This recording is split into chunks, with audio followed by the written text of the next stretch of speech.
premier bénéficiaire, Madame la Présidente. En question principale, je reconnais maintenant la chef de l'opposition officielle. Merci beaucoup, Madame la Présidente. En tout respect, l'Autorité des marchés publics n'a pas juridiction pour déclarer l'incompétence d'un ministre. Seulement le premier ministre a cette compétence-là pour voir exactement ce qui se passe dans son ministère, dans son gouvernement. Présentement, tout va mal dans le ministère de la Santé. Un contrat qui a été pensé, réfléchi par un ministre, actuellement de la Santé. Mais moi, j'aimerais revenir sur une annonce que le gouvernement a faite au mois de mai 2022 sur le dossier SIFA. En mai 2022, le gouvernement a annoncé que le contrat allait coûter 202 millions. Ma question pour le premier ministre, je l'invite, là, quand il va se lever, à regarder la caméra, à s'adresser aux 9 millions de Québécois qui payent son salaire, puis leur dire pourquoi il ne leur a pas dit qu'à ce moment-là, lui et son gouvernement, le montant autorisé pour SIFA était de 1,4 milliard de dollars. Est-ce qu'il avait trop peur de dire à tous les citoyens parce qu'il savait que ça en allait en élection, donc il a préféré taire le montant, le véritable montant autorisé par son gouvernement de 1,4 milliard parce que 202 millions, ça passe mieux? Et je vous demanderai de faire attention aux mots utilisés. La réponse du premier ministre.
Madame la leader de l'opposition officielle, oui, je vous écoute. Vous avez rendu votre décision. Merci. Quant au décorum, j'aimerais qu'ici qu'on respecte le temps non seulement de l'opposition officielle et de nous garantir la 10e question, si possible, mais ce n'est pas seulement le temps de l'opposition officielle. La question, elle est importante et la réponse, elle est d'autant plus importante. Et c'est au-delà de l'opposition officielle. Les Québécois méritent une réponse à cette question fondamentale. Merci, Madame. Nous n'allons pas faire une période de questions à l'intérieur de la période de questions et on est sur le temps de vos questions et je veux vous entendre. Et je veux entendre la réponse et on garde le silence. Merci.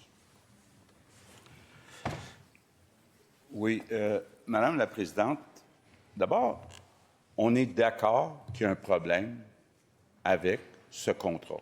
On est tous d'accord avec ça. Maintenant, là où je ne suis pas d'accord avec la chef de l'opposition officielle, c'est quand elle dit l'AMP n'a pas compétence. L'Autorité des marchés publics est là pour examiner des cas où des employés, écoutez, dans le ministère de la Santé, il y a des milliers d'employés. Est-ce que 1, 2, 3 employés ont fait des choses qui ne sont pas acceptables? C'est ce que l'AMP est en train de regarder. Là, ce que nous demande la chef de l'opposition officielle, c'est que malgré l'enquête, de s'ingérer dans cette enquête-là, de commencer à donner des réponses. sans avoir les résultats de l'enquête, où on devrait avoir un résultat bientôt. Donc, Madame la Présidente, je demande à l'opposition officielle de respecter le travail de l'Autorité des marchés publics et quand on aura les conclusions, c'est-à-dire bientôt, on pourra commenter, on pourra donner des détails sur ce qui est arrivé. Première complémentaire. Je sais que c'est difficile de comprendre des fois, mais c'est important de comprendre le mot juridiction. L'Autorité des marchés publics n'a pas compétence ni juridiction pour dire qu'une personne autour de vous est incompétente. Ça appartient au premier ministre de se rendre compte que des fois, dans son équipe, il y a des gens qui ne sont pas nécessairement les meilleurs au rendez-vous. Maintenant, ma question la plus précise. Quand le gouvernement s'adressait à la population en 2022, la veille d'une élection, pourquoi il n'a pas dit la vérité que ça coûtait 1,4 milliard de dollars? Et je vous rappelle, Madame la chef, qu'un des mots que vous avez dit est au lexique. Faites attention aux propos que vous utilisez. Ouais. La réponse du premier ministre. Madame la Présidente, si je suivais le raisonnement de la chef d'opposition officielle, ça voudrait dire que le fameux contrat Saclay, qui a été mal négocié par des employés de la SAAC, c'est la faute à Philippe Couillard. C'est la faute à Gaétan Barrette. C'est la faute au ministre que des employés aient fait des choses qui ne sont pas acceptables. Je comprends qu'il y a une responsabilité ministérielle. Je comprends très bien ça. Mais il faut être capable d'aller au fond des choses pour savoir exactement qu'est-ce qui est arrivé dans le dossier SIFA.